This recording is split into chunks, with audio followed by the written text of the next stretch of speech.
Jay here, Stretford, Paddock. On the Paper Talk today, we'll be talking about some bloke called Erik Ten Hag. Apparently he's taken over at Manchester United, and we've been linked with about 47 different players. So we'll be looking at all that, and we're looking at who he could be bringing in as his assistant as well. So let's check it out.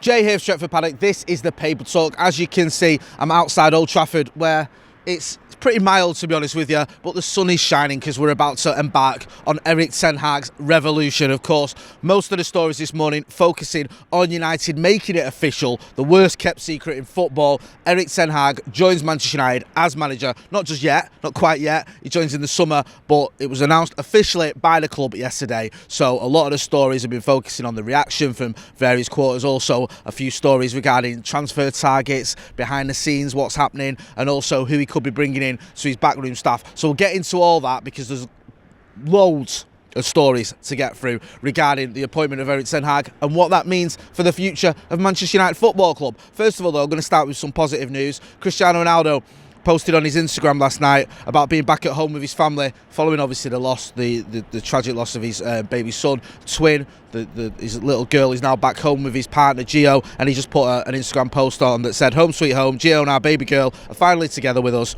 We want to thank everyone for all the kind words and gestures. Your support is very important, and we all felt the love and respect that you have for our family. Now it's time to be grateful for the life that we've just welcomed into the world." And a picture of his absolutely adorable family on there as well. So thoughts as always with Ronaldo, and it's good that he's back home and his family are all back home as well. Moving on to the other stories, I should say. Eric Ramsey, remember him, the set piece genius, he was lauded as he arrived there. Don't mean to have a dig at the kid, doing his best, but it's not like we've suddenly scoring loads of set pieces at our way. I think we've scored, is it 2 this season? Maybe I might be wrong. I think the free kick against Norwich. Should we give him credit for that? It's up to you. Anyway, Paul Hurst, who's been on the channel, he's on a story. He says I've got Erik Ten Hag on the brain. Too many Erics. Erik Ramsey is set to stay at United. He's helped by his ability to speak Spanish and French. So that's what you need now to get a job at United. Speak French and Spanish. We've got a French lad. We've got a Spanish lad as well. You got to chat to him. You do your job. Obviously, it's a bit more than that. But he's apparently being kept on. I should add as well that whilst he was sort of lauded and touted as this set-piece coach, it's not the only job he does, and people have been at pains to say, listen, it's a bit unfair to blame him for United's lack of goals and set pieces because that's a small part of what he does. He isn't just focused on that, he does other stuff as well, and he's actually been expected and asked to do more than what he was brought in for. He's now doing lots of other things, so it's not just about set pieces, so I don't want to be too harsh on the guy. United also, this is also from Paul Hurst, believe Erik Ten Hag will be able to nurture the raw talents of Hannibal Mejbri, Alejandro Garnacho and Antony of Ajax.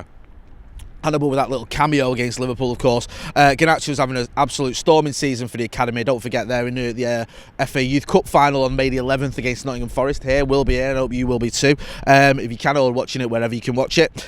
So obviously some good young players there coming through, and Erik Ten Hag is being looked at as someone, or he's it's hopes that one of the assets he's got as Manchester United manager is nurturing the young talent. Now, in terms of transfer stories as well, this is also Paul Hurst. He says Ajax's Antony is among several targets for United and could be available for about 55 million quid. Now, I'm going to get into the transfer budget in a minute, but we're hearing various sort of amounts when it comes to how much he'll have. But I don't think Erik Ten Hag can go out and spend 100, 120, 130 million on one player. I don't see a Declan Rice coming, or even maybe a Harry Kane, because I think they're going to be too pricey, and I think United won't be able to afford that with the amount of other players we get. So someone like an Antony for around 55 million, that's probably more doable. You're going to be spending out upwards of 30, 40 million no matter who you get. Even if you're getting like a bit of a bargain in inverted commas, you're probably going to be spending 30 mil. So, yeah. Oh, and also goes on actually, Paul Hurst, to talk about the transfer budget and says Ten Hag will be given 120 million quid to spend on revitalising the squad next season. The transfer budget will be increased if the club manage to sell any more players, so it'll probably be increased to about 125 million quid. Yeah, I mean, we haven't got many saleable assets, have we, really? Most of the players that are going because they're out of contracts in the summer. There's one or two you might get a few quid for. Maybe look at someone like Anthony Martial, for example. If he goes, he could fetch, being honest, 25, 30 million maybe. but there's not a lot, is there? So we'll see how he gets on, but he may have to sell a few more players if he wants to increase that budget, and Antony's one of his targets. Over on the Telegraph, there's a story here about Darren Fletcher. This was doing the rounds a few days ago, but there's been a bit of an update. It just says Darren Fletcher has been assisting Rangnick on match days, but has been told not to shout instructions to the players. I think there was a bit of a discrepancy about the reports. Some were saying that Rangnick was unhappy with him, and others saying actually that's not the case, and Rangnick trying to clarify it's more a case of Rangnick likes to be more involved on the touchline, and Darren Fletcher's sort of taking the lead there, and he doesn't want him to. Also on transfer rumours, this is from the Telegraph, says United have watched the likes of Darwin Núñez, Arnaut Danjuma, and Erik Ten Hag believes Antony is destined for big things, so it looks like Antony's got a little bit more fire to that smoke than the others.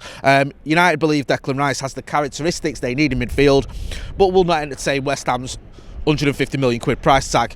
Also, Dortmund have no intention of selling Jude Bellingham if he was a target. It goes on to say Calvin Phillips' strong league ties are understood to be an obstacle to a potential move to United. Listen, spare me all that. Alan Smith was a diehard Leeds United fan. They got relegated. He was crying his eyes out when they got relegated, and then he came to United and won the title. So it happens. Rio Ferdinand did it. He came, obviously. Some bloke called Eric something. I don't know what happened to him. I think he was a striker in the 90s. Yeah, it happens. Players leave Leeds, and they say they're not going to, and they do. So I wouldn't be too surprised if that happened. But my one concern with Calvin Phillips is his injury record. He's been injured quite a lot this season, and this is a bit of a bugbear of mine with Manchester United and the players we sign. We sign players with questionable injury records, and it's cost us, so we might have to look at that one.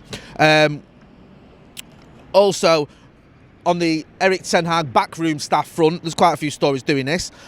Wayne Rooney, according to The Athletic, was informally proposed as a possibility for the Ten Hag's coaching staff, but Rooney's made it clear he won't leave Derby unless it's for a managerial position. That's a shame, isn't it? That would have been amazing. Imagine that. His announcement that I've got Wayne Rooney joining with me. Everyone would have been buzzing.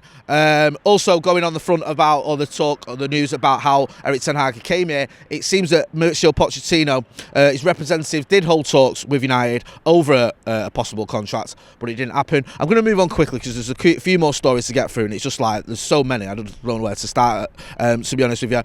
On the backroom staff also, Laurie Whitwell says that Mitchell van der Gaag, the negotiations for him to come to United are at an advanced stage, and Steve McLaren is also under serious consideration. There's also talk that Robin van Persie could be considered, although there are question marks around his work permit. Erik Ten Hag's appointment, according to Jamie Jackson, has had a mixed reception from the squad, with some players ambivalent and others underwhelmed. Also goes on to say Erik Ten Hag views the United squad as having vastly underperformed. He must have watched us then, and feels it contains 4 groups of players worth persevering with: those at the pinnacle of their careers, those entering that phase, others on an upward trajectory, and youngsters. So yeah, I mean, if he's watched Manchester United, he'll know there's a big, massive rebuild on his hands there. Hey, I think you're right. Yeah, don't you just love kids, eh? Right. Also, a story that was doing the rounds yesterday, and I'll just give you an update or speak about it as well, because I don't think we've had it on the channel. Harry Maguire, you may have seen this. Harry Maguire, Cheshire Police were called to his house, apparently reports of a bomb threat. We know he's got 2 kids. The reports of a bomb threat. I don't know the details of who made it, whatever, but this seems to tie in with this whole everyone hating on Harry Maguire because of his performances for Manchester United. You know, we've seen fake accounts on Instagram reported by his sister. We've seen petitions to get him out of the club and all this, or to strip him of the captaincy, and now we're seeing bomb threats. Get a grip, seriously. If you're ringing in a bomb threat for Harry Maguire, regardless of how bad you think he's playing, then you need to take a serious look at yourself, because there's something wrong with you. Listen, we'll come on here and I'll come on here and I'll criticise players or whatever, but he is the Manchester United captain. We should be getting behind him, and regardless of how badly you think he's performing, ringing in a bomb threat is just beyond the pale, and it's just disgusting behaviour that shouldn't have any place in football, let alone at a club like Manchester United. So let's just pack it in, eh? A couple of responses to Erik Ten Hag coming in. I'll wrap it up there because I know this is quite long. David De Gea says, very excited the club has made a decision, so now we all know. I think he plays very good football. Now we have to be focused on the last games, but we're excited for this. Let's focus on Arsenal and fight for the top 4. So he's obviously buzzing about it.